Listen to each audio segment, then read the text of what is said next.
Yes, tapos na naman ng Miyerkules. 8 oras na pagsasanding. Tapos nagbuhat ng battery. 2 araw na lang, sahod na. Woo! Sahod na, 2 araw na lang. Pagkatapos ng 1 buwan pagtitiis, sahod na. Maligaya na naman ang bulsa. Daming nagtitiis. Kahit ayaw nila yung trabaho nila, tinitiis nila para lang may maipadala sa Pilipinas, may panggastos. Kahit ayaw nila yung trabaho, tinitiis nila. Marami akong alam na mga Pilipinong ganyan.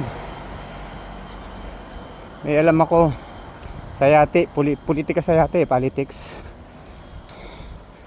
Inipilit lang nila kahit masakit sa loob nila, basta lang may padala. Nagtatrabaho 13 hours, puro nakatayo. Mga kilala kong ganun dito, itiis nila para lang may padala.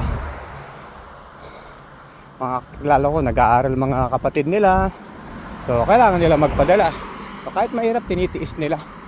Okay lang, katapusan na, swelduan na naman. Meron din akong kakilala, wala pa 1 linggo, ubos na ang sweldo niya. Siyempre, may utang sa amo, ikakaltas na yung utang niya sa amo, tapos magpapadala sa mga anak niya sa Pilipinas. O yung iba, mga anak niya sa Pilipinas walang trabaho, sa kanya umaasa. O di ba? Gaano kahirap 'yon? May edad na sila, ha?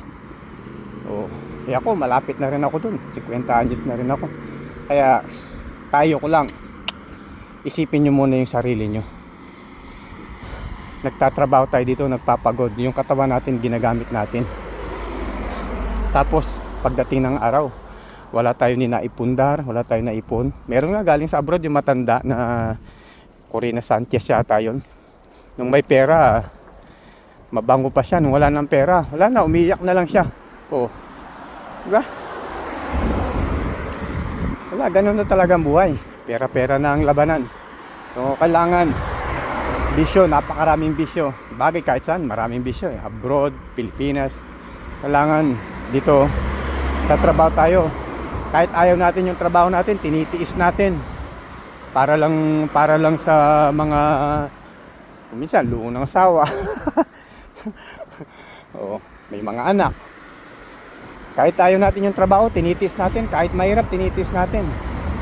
May maipadala sa Pilipinas, may mga magulang na umaasa. Oh, di ba? Ako nga, kumakain ako 15 minutes lang. 15 minutes trabaho na naman. 8 oras. Nakaupo lang ako na kumakain. Baon ko 1 mansanas. Oh. Tapos kape lang, yun lang sa tanghali kasi 15 minutes lang yung yung break time ko eh. Babawi na lang ako sa gabi. So, yun. Yung mga ganyan talaga, kailangan nagtitiso. Kaya nga may mga kakilala kong mga ibang Pilipina rito, naghanap ng mga makakabitan na may mga pera ba. So, may kilala ko, ginagamit yung sarili, nagpapagamit. Pero bibigyan siya ng pera. Biruin mo yun, para lang may padala. Oh. Biruin mo yung hirap na yun. Wala naman silang relasyon, pero di ba? Kita ko lahat yan, kakilala ko lahat.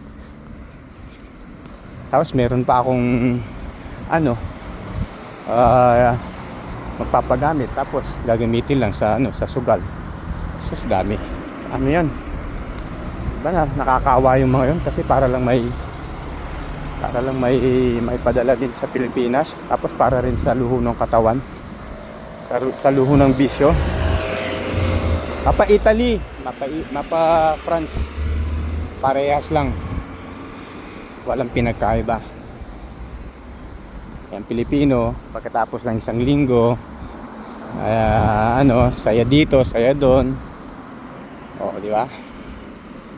Siyempre, hindi mo rin sila maano. Siyempre, isang linggo nga namang trabaho.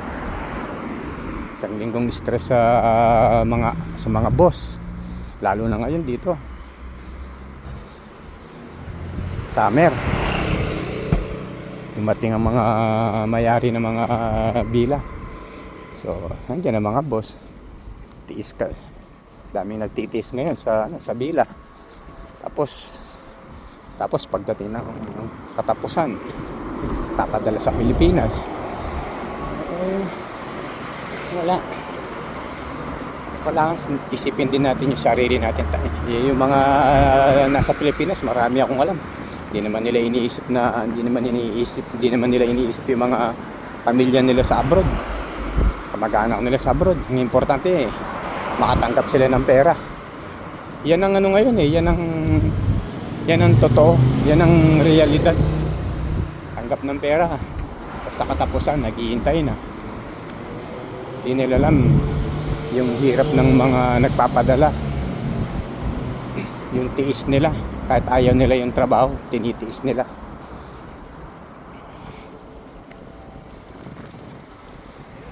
Kasi marami akong nakita dyan marami akong nakilala. Sa mga nakilala ko, sa mga nakamula pa ng Italy, mga nakaharap ko, may matanda, may bata, may asawa, walang asawa, tomboy, bakla. Dami ko na nakaharap. Tapos may mayabang, may tahimik. Di ba? May kinikwento yung buhay nila, may kinikwento yung napatayo nilang bahay. Sari-saring tao ang mamimit mo dito sa abroad. Pasalamat ako sa cellphone ko. Sinamahan na naman niya ako. Nakakatuwa lang. Dati nag-video ako tapos ini-erase ko rin. Kaso para walang thrill. Ngayon, dina-download ko na lang at least. Kahit pa paano, di ba? Mali mo, merong isang tao na nakasubaybay pala dyan. Biglang nagtanong, anong nangyari sa'yo? Bakit naging 3 yung asawa mo? Di kayo sagutin. Ayun, malapit na naman ako dito sa GAR. Naglakad na ako ng hindi nainip. Paakyat kasi yung doon kaya hindi muna ako nagbibideo. Mahirap. Pag nasa pating na doon ako nagbibideo. So, sa mga OFW, maligayang sahod sa inyo. May sumahod na. Sigurado niyan kasi Miyerkules, merong amo na nag-advance kung magpasweldo. Meron naman amo na late kung magpasweldo. Anak ng tinapa. Pero okay lang. Ganun talaga. Yung boss ko naman nasa tamang araw magpasahod. So Biyernes pa lang may sahod na ako. Yeah. So ipon-ipon lang mga kapwa ko nagtatrabaho kasi nagdanas ko na yan How many years wala akong naging ipon sa nasa Italy ako. At least ngayon lang. Kahit paano bumabawi na ako. 50 anyos pa lang naman ako Gusto ko magnegosyo sa Pilipinas. Dito yung mga anak ko. Wala. Maluho rin ang naging partner ko. Mga bag niya Prada.